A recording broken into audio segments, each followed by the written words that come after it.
Across every age, through every ruin, one symbol has refused to die. When kingdoms crumble, when cities turn to dust, it rises. From the fires of Greece, the tombs of Egypt, the ashes of Rome, the phoenix spreads its wings again. Not just a myth, but a mirror. Because every time Europe fell, it rose, brighter, stronger, reborn from its own ashes. This is the story of the phoenix. The story of us all. The first flame. Long before Europe was carved into kingdoms, before marble temples reached for the sky, there was only silence, sea, and sun. And from that silence came a whisper, a story told by fire. The ancient Egyptians called it Bennu, a golden heron that rose from the sacred waters of the Nile. Each morning as Ra, the sun god, began his eternal journey, its song was said to bring life to the dead. Its light, a promise that nothing truly ends. When Greek travelers reached those lands, they brought Bennu home with them, but in their tongues it transformed. No longer a heron, but a bird made of flame. The phoenix. They said it lived in the east, where the sun itself was born.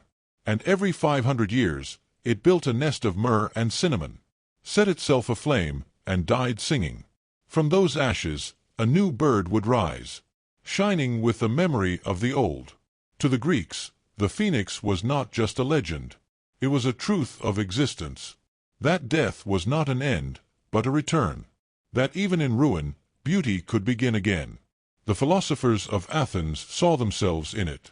Heraclitus spoke of fire as the first element, the one that burns and creates in the same breath. And so the phoenix became a living idea, the balance between destruction and rebirth. In the marble streets of ancient Athens, as students gathered beneath the columns of the Parthenon, they whispered of it as a symbol of immortality, the eternal mind that no death could extinguish. Across the Aegean, the poets of Lesbos wrote of it too, comparing love to the phoenix, beautiful, consuming, and born again from the ashes of heartbreak. Even as wars tore through city-states, as Sparta and Athens fought to the death, the phoenix remained untouchable, a dream that even war could not burn away. And when the Romans inherited Greece, they inherited its myths too. But Rome saw the phoenix differently, not as a bird of philosophy, but a creature of empire. Roman emperors carved it into their coins and standards. They saw in it a reflection of themselves, rulers who could not die, nations that would last forever. When Augustus declared the birth of a new age, a Rome reborn from the ashes of the Republic, he compared his reign to the fire of the phoenix. In mosaics from Pompeii to Trier, artists painted the phoenix rising from flames, its wings gilded in gold, its eyes like the dawn over the Tiber. To the Romans, the phoenix was destiny itself, that even in collapse, Rome would live again. But they were wrong, because even the immortal fall. When the empire burned, when the streets of Rome echoed with screams and smoke, the phoenix did not save them. It only watched. From its perch above history, it witnessed marble crumble, and legions vanish into dust. And yet, in the silence after the fire, somewhere in the ruins, a spark remained. A monk in Byzantium wrote, "Though Rome dies, the spirit does not. From its ashes, another shall rise." He drew a small bird of fire. In the corner of his manuscript, a quiet hope for a world being born again. And so, even as centuries passed, as Europe darkened and the light of knowledge dimmed, the story of the phoenix refused to die. It became a symbol carried in secret, a promise whispered through generations, that no matter how long the night, the dawn will always return. Ashes of empires. The fire that once danced above the temples of Athens drifted westward. It followed the ships, the soldiers, and the dream of dominion. It settled in the marble heart of a new world, Rome. For centuries, Rome believed the phoenix had chosen her. The legions carried banners embroidered with the bird of flame. Poets compared Caesar's glory to the rebirth of light itself. In the smoky glow of the Forum, senators spoke of eternity, and the people believed them. For what empire could fall when its soul was made of fire? But eternity is a fragile thing.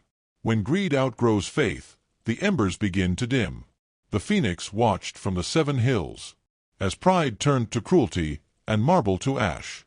The streets that once echoed with triumphal horns, now filled with the cries of the hungry.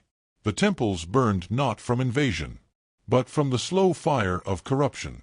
When the Visigoths came, Rome did not die in battle, it collapsed from within. As the flames licked the sky above the Tiber, the bird of legend circled overhead, its wings glowing crimson against the smoke. It did not mourn, for even in ruin, it saw the beginning of something new. From the wreckage of the west, another light flickered in the east. Byzantium, the city between worlds. Its domes gleamed like sunrise upon water, and its emperors called themselves heirs to Rome's flame. In Constantinople, mosaics of the phoenix glittered in candlelight, each tiny tile whispering the promise of rebirth. But no empire, not even one born from ashes, escapes the cycle. The Byzantine flame burned for 1,000 years, through wars, crusades, and plagues, until one final dawn when the sky filled with smoke again. When the Ottoman cannons thundered against the walls, the last emperor rode into battle clad in gold. Witnesses swore they saw wings of fire above him, as he vanished into the storm of steel. And when the city fell, a single bird of light rose into the clouds, and flew westward, toward the sleeping lands of Europe. In the shadowed centuries that followed, the flame wandered, through forests of Germany, over the icy seas of Scandinavia, across the misted cliffs of Britain. The phoenix drifted unseen, a silent witness to human struggle. Monasteries guarded its story. In candlelit scriptoria, monks copied lines from the ancients. From ruin shall rise the flame again. They drew the bird in margins, small and humble, as plague swept their villages and war shattered their kings. The Middle Ages were Europe's long night, an age of faith and fear, of towers and torches, of crowns and crosses. Yet even in the darkness, sparks endured. When the Black Death scoured the continent, bells tolled across empty cities, Paris, Florence, London, and yet in each, survivors lit candles in the ruins, praying to see another dawn.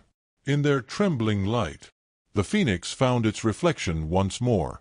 For the fire does not always roar.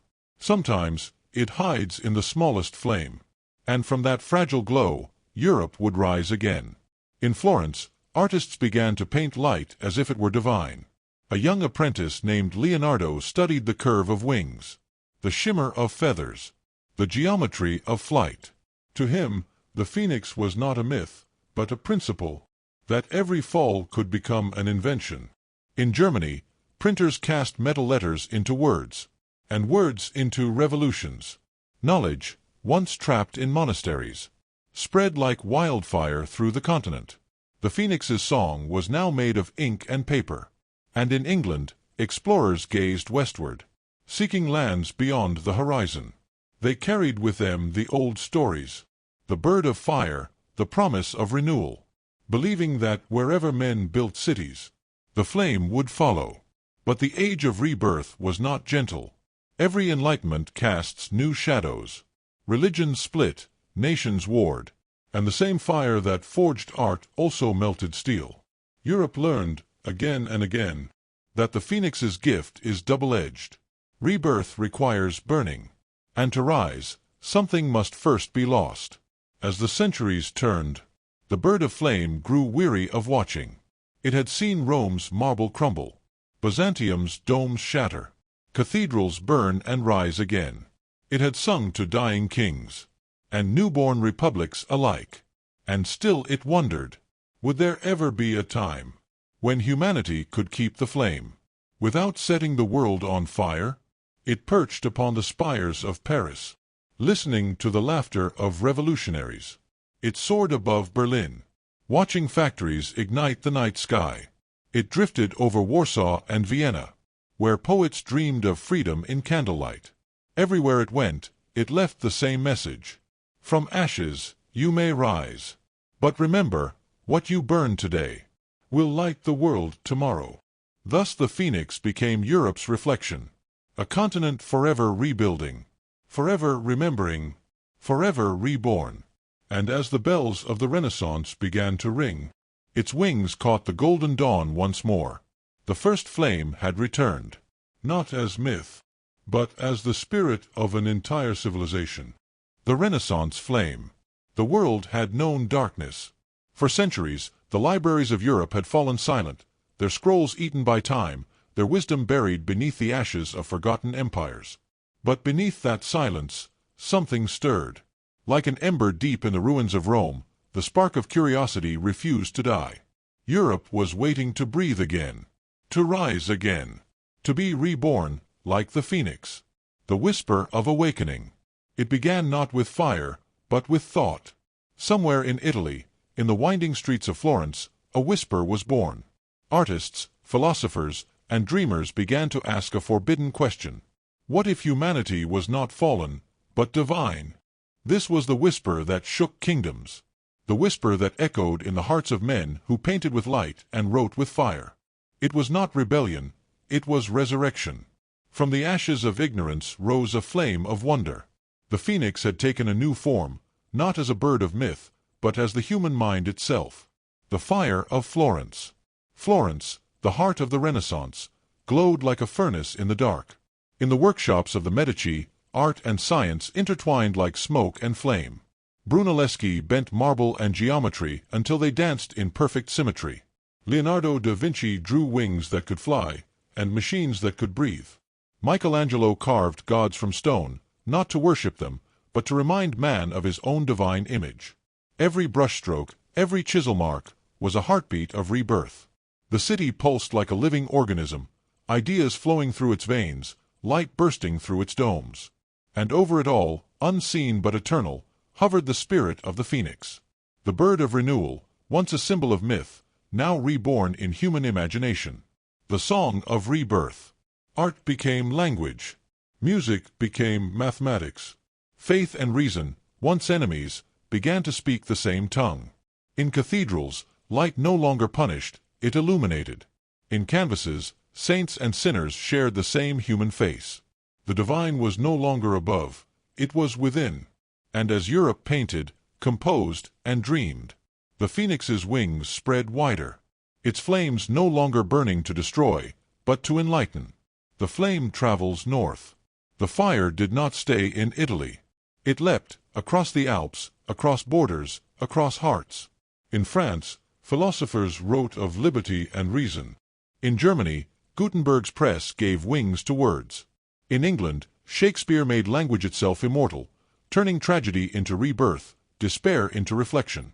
Everywhere, the ashes of ignorance gave way to the light of creation. Europe, once a continent of silence, now sang the science of fire. But the phoenix was not content with beauty alone. It sought truth, the kind that burns away illusion. Copernicus turned the heavens upside down. Galileo dared to look through the lens and say, "The earth moves." For this, he was silenced, but even in silence, fire spreads. Because truth, once seen, cannot be unseen. The Renaissance was not just art, it was awakening.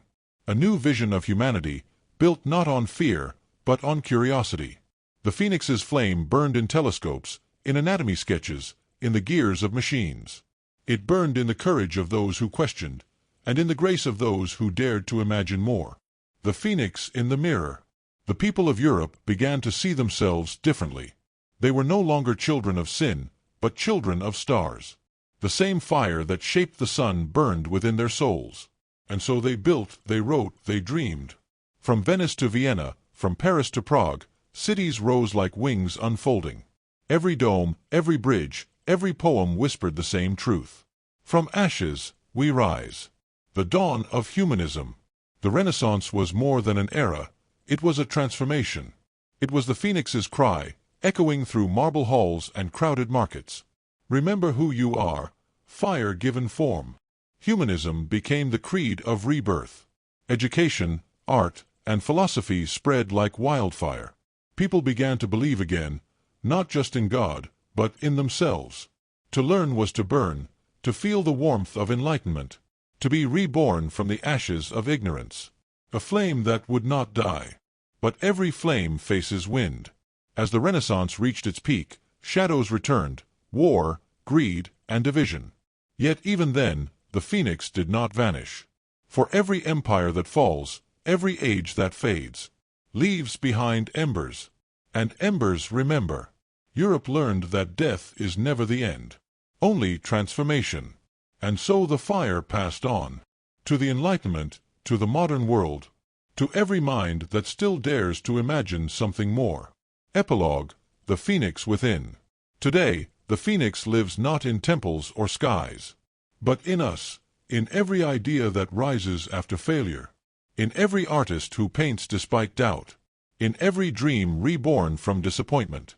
The Renaissance taught the world one eternal truth. We do not burn to end. We burn to begin again. From ashes, we rise. And in every rise, the phoenix smiles. If you felt the fire of this story, hit subscribe and rise with us again. Next time, the phoenix returns, in the Age of Enlightenment.